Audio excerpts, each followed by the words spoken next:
So guys, today we are going to trim this massive jar fern clump to make few more plants out of it.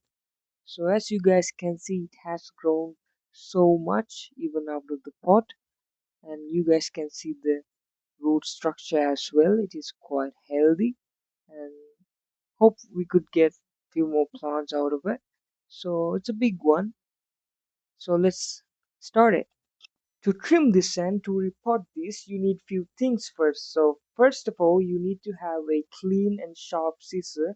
Not like this one. This one looks pretty dirty, but I clean it with a antibacterial solution, so this should be good to go. And to clean the plants after you trim them, you need to have some kind of cleaning solution. So I have here some hydrogen peroxide mixed with water, or you can also use some rubbing alcohol. To repot them, we're gonna use these plastic nursery pots. Some call them net pots. So let's start chopping this plant. Let's take the plant like this, and here we have few good rhizomes that I can divide. So let's start. First, we'll go with this one right here. Cut it right here. Let's go. So here we have our first plant.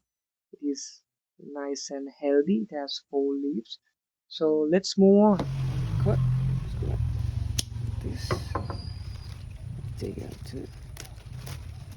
Okay, let's see. It's another beautiful plant.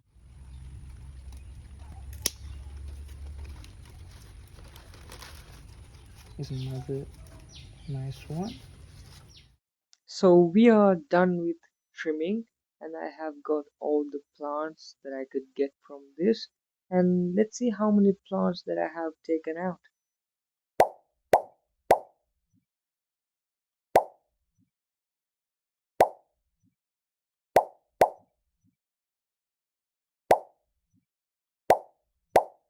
We have successfully got 10 plants out of that single clump. So next we have to clean these plants. So here we have our cleaning solution, which is hydrogen peroxide mixed with water. So if you don't have hydrogen peroxide, you can also use some rubbing alcohol, also known as isopropyl alcohol. So let's clean them one by one. So when you clean the plant, you don't have to soak the whole plant. You just have to clean the damaged spot on the rhizome. So that's where you need to clean the plant to prevent any kind of infection. Let's take another one. So let's repeat the process and we'll repot them in a minute. Alright, so now we are done with all the cleaning and everything. So let's start repotting them. To repot them, I'm not gonna use any kind of a substrate or rock wool or anything like that. So I'm just gonna put these plants inside of the pot itself. And I'm not gonna put each of these plants in individual pots.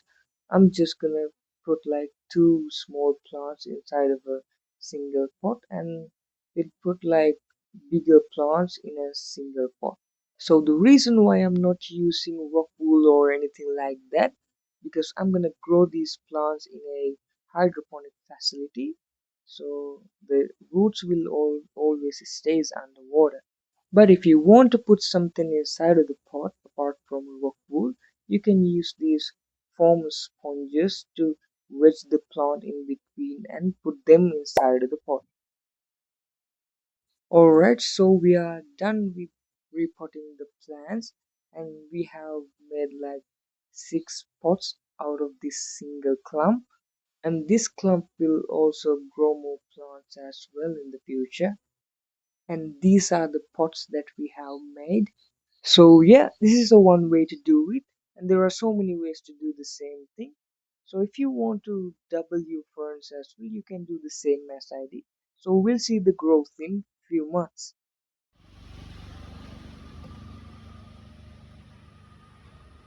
Okay guys, this is the growth after 100 days. You guys can see the growth. The plants has grown so much bigger, and we started with like 6 to 8 leaves in a single pot. Now we have almost 20 leaves in a single pot, so you guys can see the root structure as well. The plants are quite healthy, and there are a bit of leaves damages caused by the caterpillars, and we have controlled the infestation now, so the plants are growing back again. And also the mother plant has grown so much bigger after we trim this plant, and we can trim this again if we want. So this is the growth after 100 days. So thank you for watching this video and hope you learned something. So we'll see you from the next one.